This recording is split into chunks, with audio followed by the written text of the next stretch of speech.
बहुत सारे शिक्षक बीपीएससी में सम्मिलित हुए, उत्तीर्ण हुए और वो योगदान किए।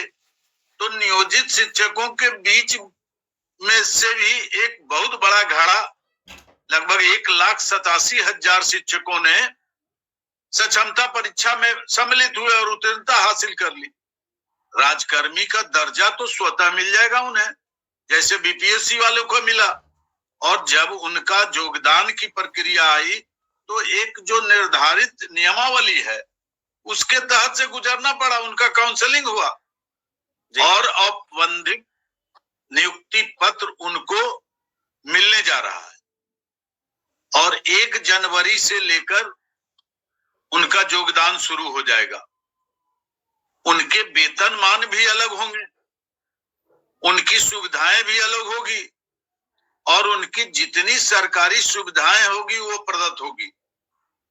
लेकिन विभागीय पदाधिकारियों के नेग्लिजेंसी के कारण सक्षमता में इतनी तरह की व्यवधानें उत्पन्न हो गई और शिक्षक इधर उधर भटकते रहे।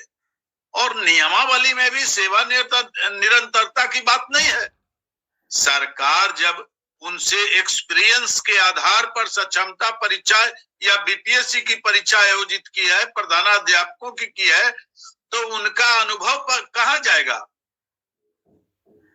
उनके अनुभव का जब आपने प्रमाण पत्र लिया तो उनको निरंतरता देने में क्या हर्ज है? और जब आप राजकर्मी की घोषणा कर रहे हैं तो एक निश्चित वेतनमान देना होगा, ग्रेड पे देना होगा और निर्धारित जितनी सुविधाएं हैं वो प्रदत्त करना होगा। और सरकार भी इस ओर उचित कदम उठाएगी, क्योंकि यह वर्ष जो है, आने वाला वर्ष 2025 चुनावी वर्ष होगा। बिहार सरकार के लिए परीक्षा की घड़ी होगी और बुद्धिजीवियों को इस तरह से हतोत्साहित करना, प्रताड़ित करना एक तरह का शोषण है। और जितने भी पदाधिकारी शिक्षा विभाग में हैं, नौकरशाह लोग, वो लोग शिक्षकों को अपना मुलाजिम समझते हैं। न उनको नो ड्यूज में पैसा देना पड़ता है उनको अनुभवी प्रमाण पत्र में पैसा देना पड़ता है, उनके हर स्टेप पर पैसा लग रहा है। और जिला शिक्षा पदाधिकारियों पूरे बिहार में चारागाह बनाए हुए। काला कानून है ना, ये नौकरशाहों के द्वारा थोपा हुआ कानून है और सरकार को संज्ञान लेना चाहिए इन नौकरशाहों पर। ये निरीक्षण के नाम पर जितने भी जिला से लेकर प्रखंड स्तर के पदाधिकारी हैं, ये सब दोहन और शोषण कर रहे हैं। ये निरीक्षण नहीं कर रहे हैं, शिक्षकों को प्रताड़ित कर रहे हैं।